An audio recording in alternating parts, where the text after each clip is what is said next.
Hello, everybody, and welcome to the market update. Today is November 19th, 2023, and this is Scott Cook. We're going to go ahead and get started by taking a look at the SPX. And I want to talk about what the market did last week and then what we can expect going forward next week and potentially through the end of the year. We're starting out on the 1-year daily chart with SPX. I want to zoom in and look at last week and what we did. We're going to start with Friday and then we're going to work our way backwards. You can see that Friday was a little bit of an up day, kind of flat. Thursday, same thing, a little bit of an up day, kind of flat. Wednesday, again, same thing. Now, Tuesday was the big day. We gapped up huge in the morning, continued heading higher throughout the day. And then Monday was basically just kind of a continuation of last week. So Tuesday's the big day that we want to talk about. Now you'll notice how we jumped up to about the 4,500 level and stayed flat. We got some good resistance right there. If you follow my cursor, you can see that we had some old resistance back in September at that level, twice throughout the month. So if we're up against resistance and we punch through it with some conviction, we could go a lot higher. However, take a look at the MACD histogram here. Also, if you look at the RSI, we're in the overbought region. So those coupled with us being at resistance could be a reason to expect some consolidation, maybe even a little bit of a pullback. We do have a gap to fill down here at the 4,400 level. And I think you're going to find that the 4,400 level is some pretty good support. You can see how it used to be an old resistance back here in October. So don't be surprised to see us try to fill that gap and work our way back down to that 4,400 level on the SPX. Now, having said that, we've got a lot of positive momentum going on right now. The market's pretty excited about some of the inflationary data coming out. Inflation looks a little bit softer than expected, and the market is looking for the Fed to be a little less hawkish, a little less aggressive with its monetary policy. In fact, that's going to segue us into what happened on Tuesday. Taking you into the Forex Factory calendar here, let's skip Monday. Nothing really happened on Monday, but Tuesday is where all those numbers came out, and it was at 8:30 a.m. Eastern Time before the market opened up, which is why you saw that huge gap up. The core CPI came in lower than expected. The CPI month over month and CPI year over year also came in lower than expected. Let's take a closer look at the core CPI. Now the CPI, which is the Consumer Price Index, measures a broad basket of commonly used goods and services. You can see from this chart right here that we are on a downtrend, and the market is liking that.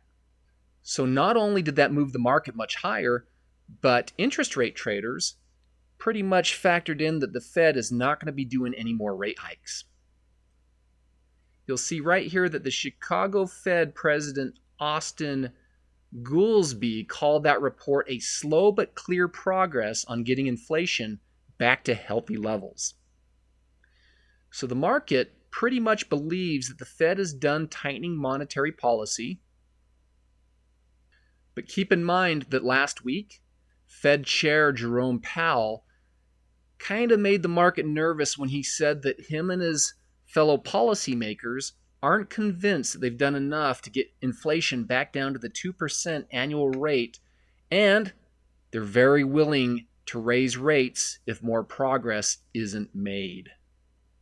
So while we've seen some good data, the Fed might continue to speak hawkishly and warn investors to not get too complacent because they're pretty much resolved to get that inflation down to its long-run 2% target. Now on Wednesday, we saw the retail sales numbers come in better than expected also. In fact, they fell in October for the first time in 7 months. So why would retail spending be a good thing for the market? Well, it's an early sign of a slowing economy as us retail spenders are getting squeezed by higher borrowing costs. We don't want to be racking up credit card debt right now with higher interest rates. Because the Federal Reserve has raised interest rates 11 times since March of 2022, trying to combat all this inflation, we're feeling it. So all summer we were showing signs of robust economic strength, but the Fed is nervous because they want to keep that inflation on track for their 2% target. Well, Wednesday's retail sales was a good thing for the Fed because it shows that spending isn't reaccelerating or trying to remain way too strong. So it looks to the Fed like what they're doing is helping with inflation, and the market loves that because naturally they don't think the Fed is going to be raising interest rates anymore. In fact, I think we saw a lot of this reflected in Walmart's dismal earnings announcement on Thursday. Their earnings was halfway decent, but it was their guidance forward that made this huge drop. They're expecting consumers to be a little bit tighter with their spending as well. And that wasn't a good thing for this big retailer. So what could be a little bit concerning is that the peak of economic activity might be in, and now with big companies like Walmart guiding lower, that hints at a potential recession. The Fed may have been doing too good a job at trying to keep inflation under control. Now, I don't want that to completely scare you out of the market or anything like that, because we've got some positive momentum. A lot of people are expecting that Santa Claus rally to remain in effect. Next week historically has been a pretty good week, Thanksgiving week for the market. So if we break through resistance, we could have some more upside, but we're at that resistance, and we've got some indicators that are hinting that we could be overbought at these levels. We also had a pretty interesting development last week with Amazon saying that they're going to let auto dealers sell cars on their site, starting with Hyundai. Now, I followed that one pretty closely because I'm very bearish on Carvana, and that's going to hurt other car companies. And so naturally, you want to pay attention to what's happening in the overall sector and industry of the stocks that you follow and you might even have trades on. We also saw huge news on Friday where Sam Altman, who is the CEO of OpenAI, was essentially kicked out of the company by the board of directors. They said that they no longer have confidence in his ability to continue leading OpenAI. Now, with this line that I just highlighted, you see that OpenAI is Microsoft backed. And there's been a lot of rumors that Microsoft is not very happy with Sam being kicked out of the company. In fact, rumors are abounding right now that he might get reinstated. So that's going to be an interesting development to watch next week. Okay, so we talked a little bit about what moved the market last week, and let's try to gauge where it could be going next week. First of all, like I said earlier, Thanksgiving week tends to be a pretty good week for the market. So we're at resistance, but don't worry. We might just kind of hang out at resistance a little while. We don't really have anything big happening on Monday. Tuesday, we do have some FOMC meeting minutes, which could have an impact, but I'm not expecting them to come out and say anything that we haven't heard as of yet. Wednesday, there's some consumer sentiment data coming out. I'm going to go ahead and click on this file here. And why traders care. Financial confidence is a leading indicator of consumer spending, which accounts for a majority of overall economic activity. So naturally, the Fed is going to be watching this announcement. Thursday is Thanksgiving. Gobble, gobble. Happy Thanksgiving to everybody. I hope you're going to be spending some time with family and friends and maybe not worrying too much about the market. But since this is a holiday week, I don't think we should really worry too much about the market. Now, Friday, there's going to be some flash manufacturing data coming out. This is something to keep an eye on because it's a leading indicator of economic health.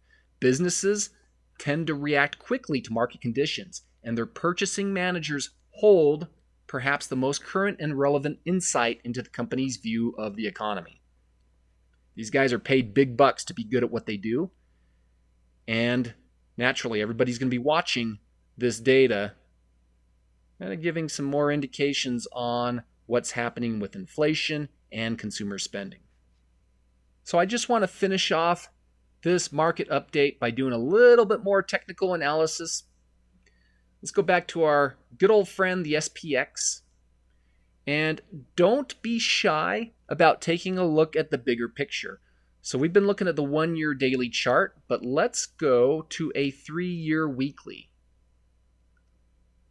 On the 3-year weekly, you can see that we're still having higher highs and higher lows.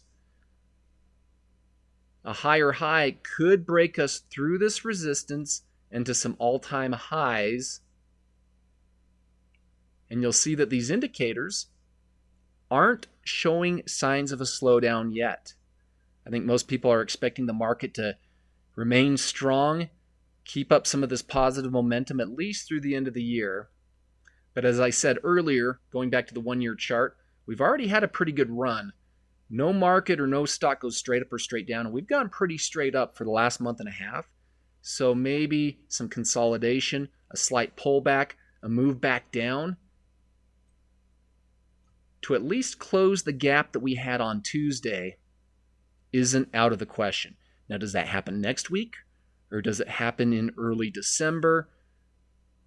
We'll see. But I don't think there's any major reasons to be overly concerned for the next week. So as always, good luck and happy trading.